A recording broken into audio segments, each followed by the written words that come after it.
Good morning. Today we're going to show you how to make banana pancakes.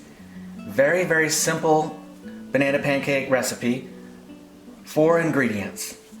A banana, a ripe banana preferably, 2 eggs, 1/3 cup of oatmeal or crushed oats, 1/2 teaspoon of baking powder, and you will put them in the blender, put them in the hot pan, and they're ready to go. So let's start by showing you, for the pan, it's good to preheat it. So turn it to about 2/3 of your way toward high, and we like to use little coconut oil in the pan to help prevent sticking. You can use coconut oil or butter or even cooking spray, whatever your preference, but we like coconut oil. And let's go. Just break the eggs into the blender.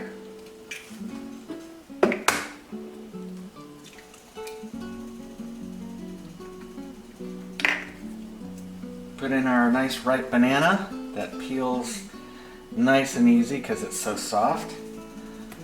You can even use a banana that's almost solid black on the skin because it's just gonna get blended up anyway. And then the oats and the baking powder. And you want to put it on the mix setting until all the dry ingredients are mixed in with the liquid ingredients.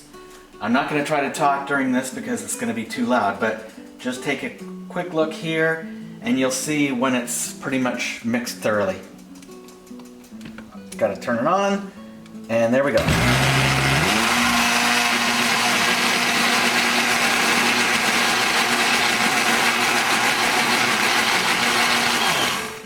And they're mixed. So it's also a good idea to have a spatula just to get any of that goodness off the lid or the inside of the mixing cup. Every little bit is going to taste just as good. And then even cleanup is a breeze afterward. Just rinse everything with hot water because you're not using any kind of fats or oils of any kind. So a good hot rinse, maybe with a little sponge, and everything is good and clean. So that's our mix.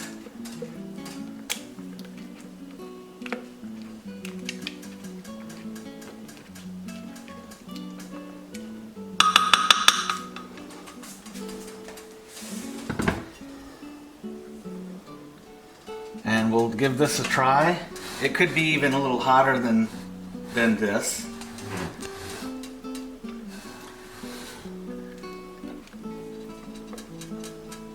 And depending on the size of your pan, you pour out maybe 3 or 4 just to make the little circles. Yeah, our pan's not quite fully hot yet, but that's alright. It still goes really quick. When the pan is fully preheated, you only need to cook them for about 1.5 minutes per side. Then you flip them after that next minute and a half of cooking time. They're ready to serve. So while that's cooking, I'm gonna throw a plate into the microwave oven empty. It's a trick that a dear friend taught us. You can just put an empty plate in the microwave for 30 to 45 seconds and it actually heats the plate, so when you put the nice hot food on it, it keeps it hotter longer. And this is an important step because, as you can see, I still have some of the mix left for 2 or 3 additional pancakes because I'm using, a smaller skillet here. so I can get the first pancakes on the plate, put the butter on, let them stay nice and warm while the next batch is cooking.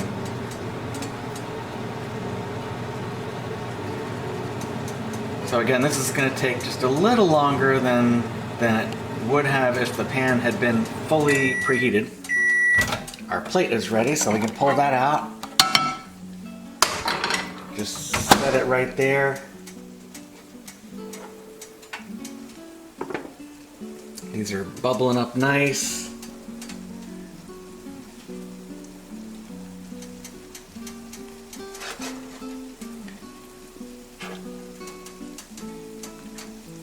And we're going to show you this whole process because we don't want anybody to say that we're editing this and making it cook faster than it really does. This is the whole process from start to finish, ladies and gentlemen, boys and girls.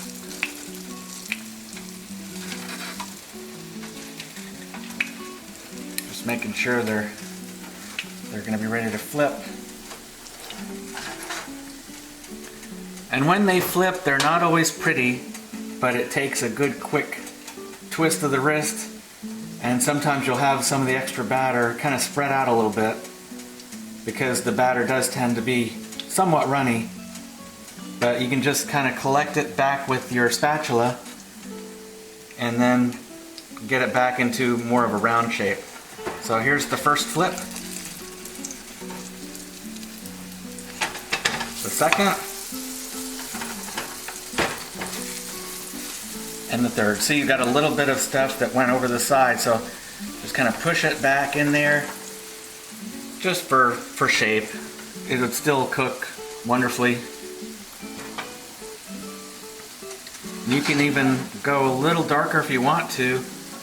Because it's the overripe banana, it will turn black a lot faster than you might expect, but it doesn't actually mean it's burnt. And my wife will testify that it still tastes just as good if they're a little blacker versus the golden brown like this. And I don't actually look at a clock when I'm doing this. You just kind of go by the feel. And especially the first part of the process, you see a little bit of the bubbling start to develop on the surface. That does indicate that they're almost ready to flip over. But there's not going to be any kind of bubbling once you flip them like this, because this side that's now up is harder and crustier because it just had cooked. So you just kind of go by about a minute, minute and a half time. I know our pan is fully warmed up now, so they're cooking a lot faster. And you'll actually get to see the second batch, because the pan is now thoroughly hot. The second batch will cook much quicker. So I think these guys are ready. So we're going to pull these out, move them over to the plate. And I don't like to stack these because then my wife can't put the butter on each one individually. You can also put maple syrup or anything like that on there. Depends on however you want to top them. You can even dribble a few little chocolate chips if you so desire, or probably any number of other things. You can almost have these as you would any other pancake.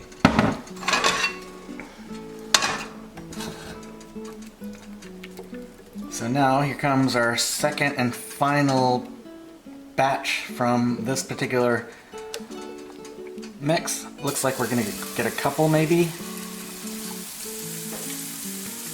Don't want to miss any last little bit of banana goodness in there. So we do our best to get it out. That's where a good rubber spatula really pays off. You don't want to miss anything stuck to the spatula either. Every little drop is good. And I'll rinse the mixer parts after this process is done. Ordinarily, I would rinse it right away while this second batch is actually cooking.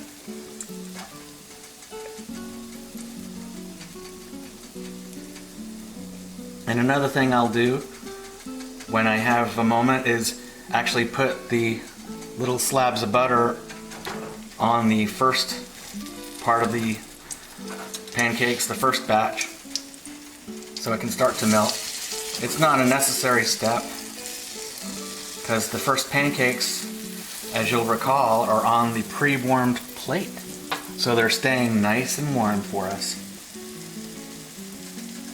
See some of those little bubbles starting to show on the surface? That's the Pancakes' way of saying we're almost ready to get flipped.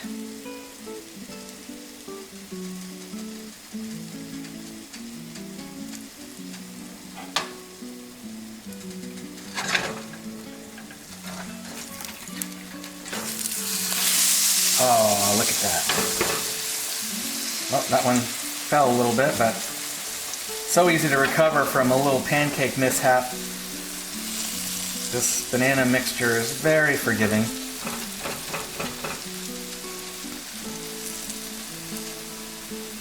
And if this is your last part of the batter that you're cooking, at this point you can even turn off the stove because it'll remain hot enough to keep cooking.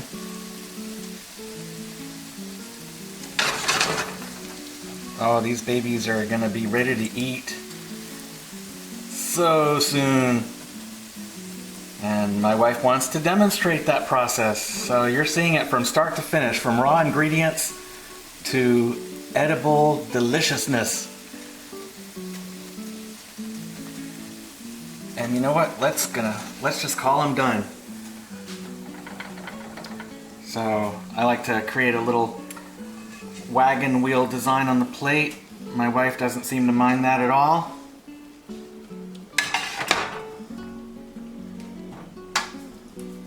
We'll move these over here. And that plate is good and hot. Pardon my reach. Here's the real butter. We think it's a lot better for us than margarine. But you know, it's up to you what you put on them. There's always the syrup option, as I said. A little bit of chocolate chips.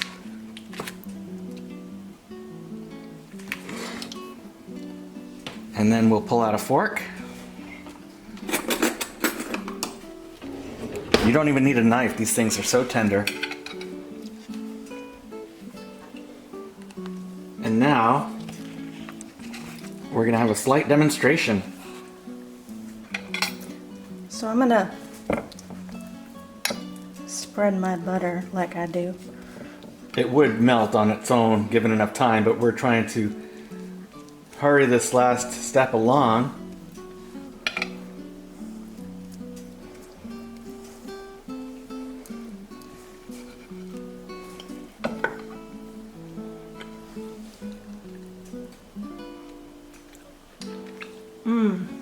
Oh my goodness. It is so good and good for you. So this is what we do with our bananas that are a little ripe, overripe. Instead of making banana bread all the time, try some banana pancakes. You won't be sorry. Hey everybody, thanks for watching. Have a great day.